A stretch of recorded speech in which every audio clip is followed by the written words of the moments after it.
Selamat malam pemirsa. Mantan menteri atau pejabat negara yang terjerat kasus korupsi sepertinya sudah menjadi hal biasa di Indonesia. Namun penetapan mantan menteri kesehatan yang juga anggota One Team Press Siti Fadila Supari tidak sepertinya tetap memberikan kejutan. Kasus Siti Fadila seolah membuka kembali borok pengelolaan anggaran di kementerian yang memang sangat rawan dikorupsi.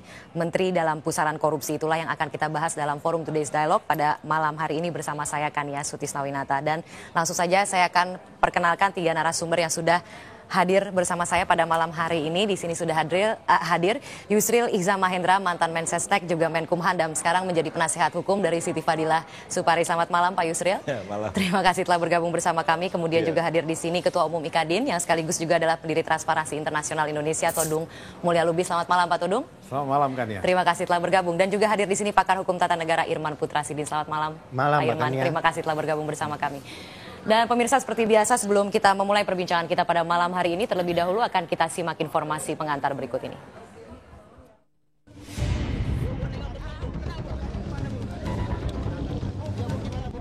Siti Fadila Supari dijadikan tersangka oleh Mabes Polri dalam kasus korupsi pengadaan alat kesehatan untuk kejadian luar biasa atau buffer stock terkait penanggulangan bencana banjir bandang di Aceh senilai 15,5 miliar rupiah. Menurut polisi, Siti Fadila merekomendasikan penunjukan langsung pelaksana proyek yang dilakukan Kepala Pusat Penanggulangan Masalah Kesehatan pada tahun 2005 lalu. Selain Siti, polisi sudah menetapkan 4 tersangka. 2 diantaranya adalah bawahan Siti Fadila, yakni mantan Kepala Pusat Penanggulangan Masalah Kesehatan Mulya Hasimi dan Hasnawati, bekas Ketua Panitia Pengadaan Proyek. Kasus yang menyeret Siti Fadila Supari memang bukan main-main. Sedikitnya ada 6 kasus lainnya yang mengaitkan nama mantan Menteri Kesehatan tersebut tengah disidik KPK. Di antaranya, proyek laboratorium dan pengadaan vaksin flu burung pada tahun 2006. KPK sendiri baru menetapkan Siti Fadila sebagai saksi dalam kasus tersebut. Inilah mengapa timbul kesan polisi mendahului KPK untuk menjadikan Siti sebagai tersangka. Namun Kapolri Timur Pradopo menegaskan polisi sudah bertindak sesuai prosedur terkait kasus yang menyeret anggota One Team Press itu.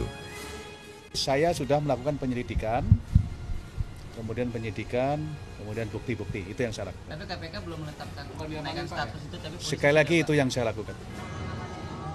Penetapan status tersangka terhadap Siti Fadila Supari menambah panjang daftar mantan pejabat tinggi negara era pemerintahan SBY yang terseret kasus korupsi.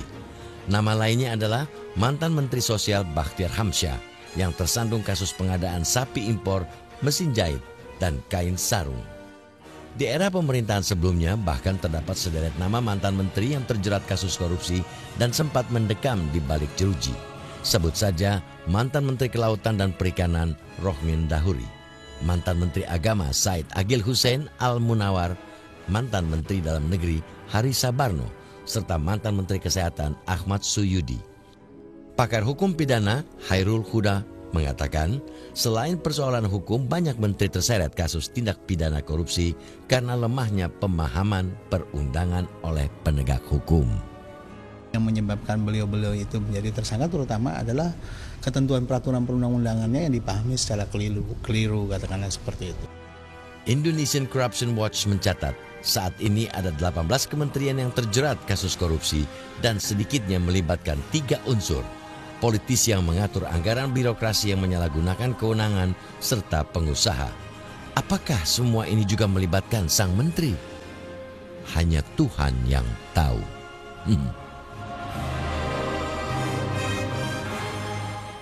Iya, baiklah pemirsa, langsung saja kita mulai perbincangan kita pada malam hari ini. Saya ingin tanyakan ke Pak Yusril terlebih dahulu. Pak Yusril sebagai penasihat hukum dari Ibu Siti Fadila Supari, ini kasus yang sudah lama ya, kasus tahun 2005. Ya. Seperti apa perkembangan kasus ini? Artinya yang Anda ketahui apa yang dituduhkan terhadap klien Anda? Memang surat penetapan tersangkanya itu kami belum pernah baca, tapi yang ada adalah surat panggilan beliau untuk diperiksa sebagai tersangka. Itu suratnya tanggal 28 Maret 2012 yang lalu dan awal April beliau sudah diperiksa sebagai tersangka.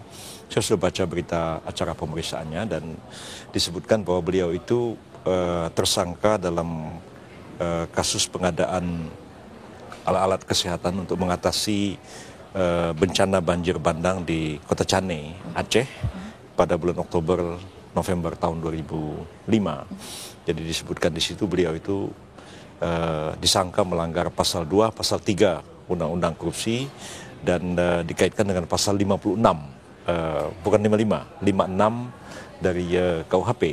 Jadi kalau begitu memang beliau dianggap membantu melakukan kejahatan ketika kejahatan itu sedang terjadi atau memberikan kesempatan, sarana dan keterangan untuk terjadinya suatu kejahatan. Jadi memang ini perlu pendalaman ya, karena pasal 56 itu jarang-jarang digunakan dalam kasus-kasus yang lain, biasanya itu dikaitkan dengan pasal 55. Delik penyertaan, ini delik perbanduan. Kasus itu memang sudah disidik dan sudah ada tersangka lain, yaitu Pak Mulia Hashmi dan Ibu Hasnawati. Pada waktu itu adalah bawahan dari Ibu Siti Fadilah.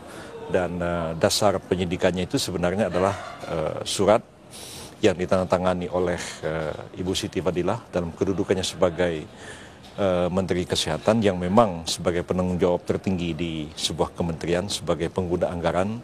Kalau dalam situasi darurat seperti itu bisa inisiatif muncul dari bawah, bisa juga dari menteri sendiri. Tapi dalam kasus Ibu Siti Fadilah itu inisiatif datang dari bawahan, melapor bahwa ada situasi darurat, korban sudah mati 22 orang, 300-an perlu dirawat di rumah sakit dan lebih 2.000 orang itu sudah mengungsi.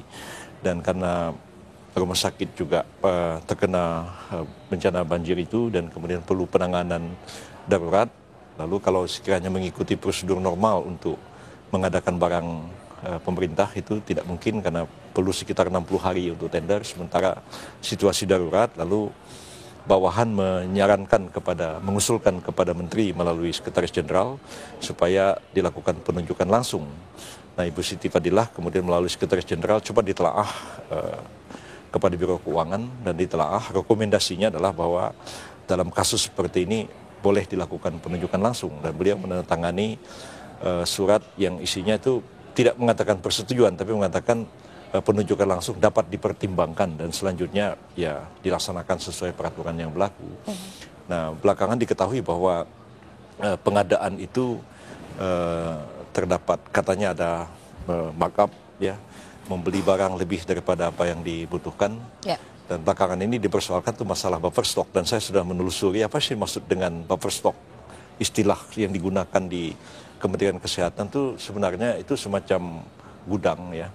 Jadi disediakan untuk alat-alat kesehatan, obat-obat, kalau ada bencana dikeluarkan dari situ. Tapi seperti kita ketahui bahwa selama tahun 2005 itu tsunami itu terjadi Desember tahun 2004 ya, dan itu terus ada gempa susulan, ada sampai banjir bandang itu Oktober tahun 2005, sehingga buffer stock itu yang tempat stok barang-barang itu memang dalam keadaan kosong. Jadi untuk mengisi buffer stock itu kemudian dilakukan penunjukan langsung, dan itu hanya gudang, bukan berarti secara fisik barangnya dimasukkan ke gudang itu untuk pengadaan ini. Dan itulah yang saya katakan itu diduga terjadi penyimpangan, lalu ditemukan hasil pemeriksaan auditors bahwa ada penggelembungan sehingga negara dirugikan, dan anak buahnya ini jadi tersangka, dan Ibu Siti Fadilah oleh polisi itu dianggap membantu ketika terjadinya kejahatan kalau pasal 56 ayat 1, dan kemudian memberikan sarana, keterangan, kesempatan untuk anak buahnya itu korupsi. Jadi kalau 56 ayat 1 itu kejahatan sedang terjadi, terus bantu. Misalnya ada orang dobrak pintu rumah orang, kebetulan di situ ada tukang bangunan, Pak bantu saya ini,